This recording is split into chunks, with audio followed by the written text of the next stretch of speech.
everyone, it's Abby with the Bead Place and beadplace.net. And in today's video, since Valentine's Day is coming up, I thought I'd bring my Valentine, Alex, on the show and we would show you how to make a special Valentine's themed project. The project that we're making today is the Fire and Water Bracelet Set Kit. The yin and yang philosophy is all about duality. It suggests that opposite or contrary forces are actually complementary, independent, and interconnected in the natural world. These forces give rise to each other as they interrelate to one another. This kit, the Fire and Water design, honors that philosophy. Formed by fire, lava rock symbolizes grounding, courage, strength, and power, while cooling howlite symbolizes calmness, serenity, peace, and healing. Worn by partners or friends, these bracelets will serve as a reminder to appreciate the duality of their connection, to strengthen each other's weaknesses, and to continually give rise to one another.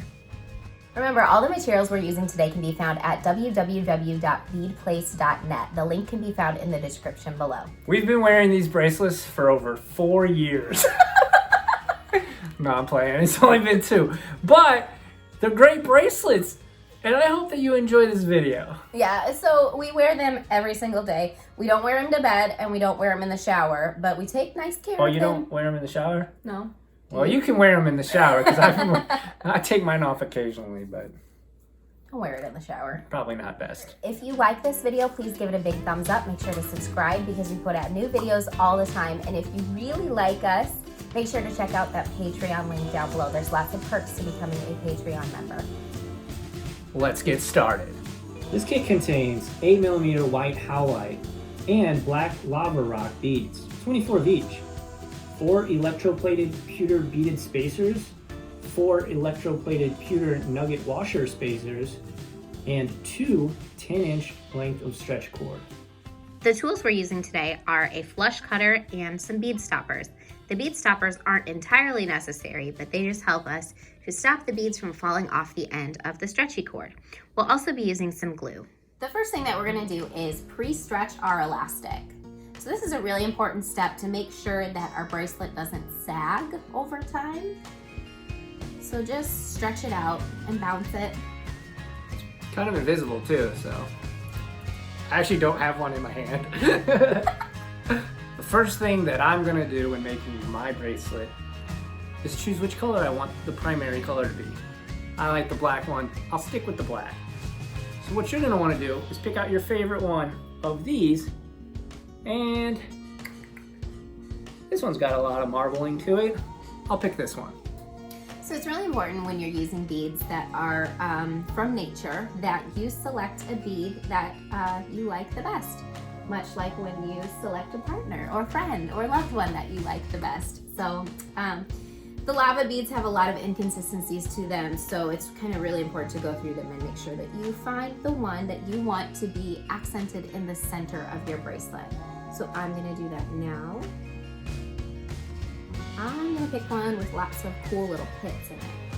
All right, so I've got my black bead, you've got your white bead, so let's swap the rest of the beads. So I'm gonna take the rest of the white beads and you can take the rest of the black ones. All right, so next what we're gonna do is figure out what kind of spacer design we want to use.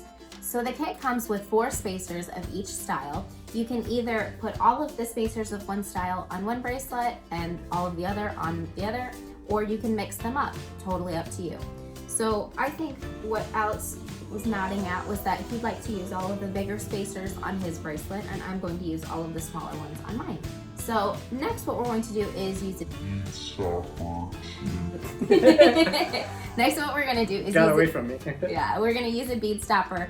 We're just going to squeeze the ears of the bead stoppers together and put that on the end of our stretch cord. So then we're gonna string. We're gonna try to figure out what size is best for your wrist. So you can either do that first or after the fact.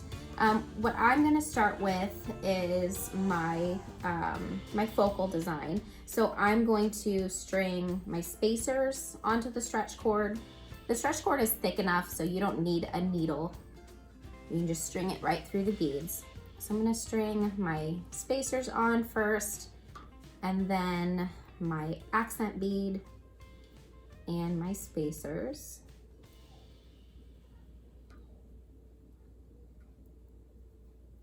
And if you guys hear anything in the background, that's either our cat or our daughter. As you can probably tell, we are in our home and not at the Bead Place.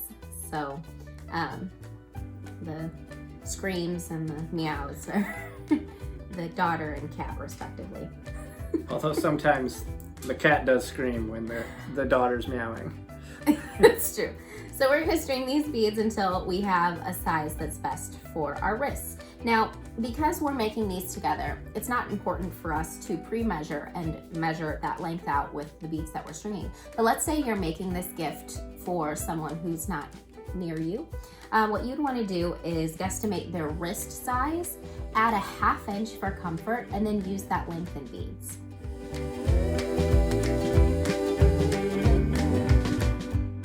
Now, if you start working on one side and either you've made a mistake or you want to just switch to the other side to start stringing beads on, it's easy enough to just take your bead stopper off the one side, move it to the other, and continue stringing. So once you get to a size that you think would be the correct size for your wrist, make sure your bead stopper is on, and then you can size the bracelet around your wrist, or you can ask a friend to help. Here's Alex's so far, and here's mine so far. So now what we're going to do is tie our knots. I'm going to tie the knot on mine, and then we're gonna kind of bring in for a closer shot and we'll tie the knot on Alex's. So the way that we tie knots for a stretch bracelet is a square knot. So a square knot is where you take the wire or the stretch cord on the right side, fold it over the left side and then through the loop. Pull it tight, then take the left side of the stretch cord over the right side and through the loop. Then again, pull it tight.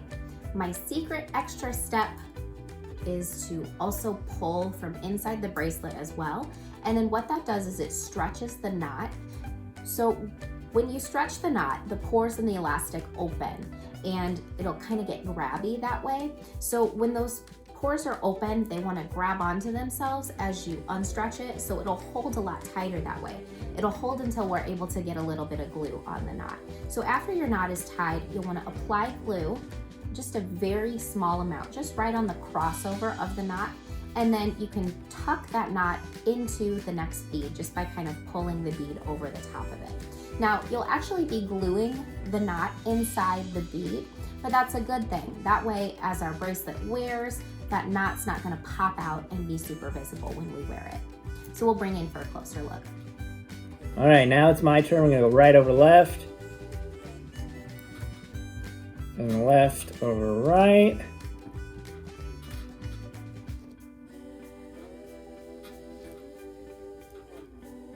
Tighten that up real tight. Tighten the top one first and then the middle of the bracelet, and that's really what's gonna lock it in. Lock it in real. And you have to make sure that you're pulling the outside threads also when you pull the inside threads. There we go. So we've applied glue to the knots and then tucked the knots into the next bead. We've allowed the glue to dry, and now what we're going to do is use our flush cutter to trim the tail ends as closely to the bead as possible. Make sure that you are only trimming the tail ends and not the stretch cord that's going through the bracelet. So we're gonna do the same to the other one. Now, if you're curious about what kind of glue to use, make sure that you're using a non-super fast drying super glue. So it's okay if it's quick drying, but not one of those that dries in 30 seconds. And then we've got a finished bracelet. Bam! We made these. I made this, she made this, you made this. You can make one if you get a kit from beadplace.net. Make sure to like, comment, and subscribe if you found value in this video. Yeah, if you enjoyed watching, make sure to please give us a big thumbs up. It really helps our channel out. If you really enjoyed watching this video, make sure to subscribe because we put out new videos all the time. That's me smashing the subscribe button. Yeah. And if you super like us, like a lot, check out the Patreon link down below. Check it out. Pushing me out of the screen here. check out the Patreon link down below because there's lots of fun perks to becoming a Patreon member. We have a private Facebook page for our Patreon members that we do quarterly giveaways and sneak peeks at our upcoming projects. I'm a patron too. Yeah, he is a patron. Patron. He is a patron. Patron of the Patreon. And I'm a patron of his because he's a content creator. I make as some well. content. He does. Ooh, our daughters. I think that's our cue. Thank you for watching the video. Have a great day. Thanks.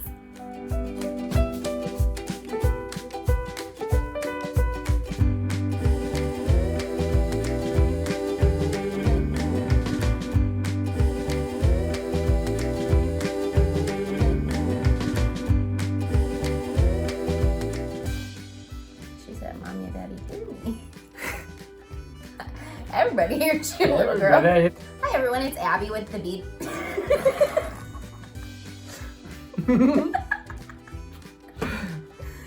Let's make a video, shall we? I look forward to it.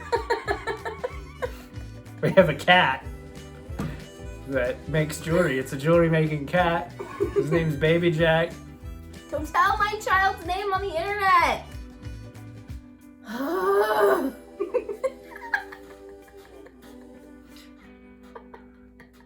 This was a success.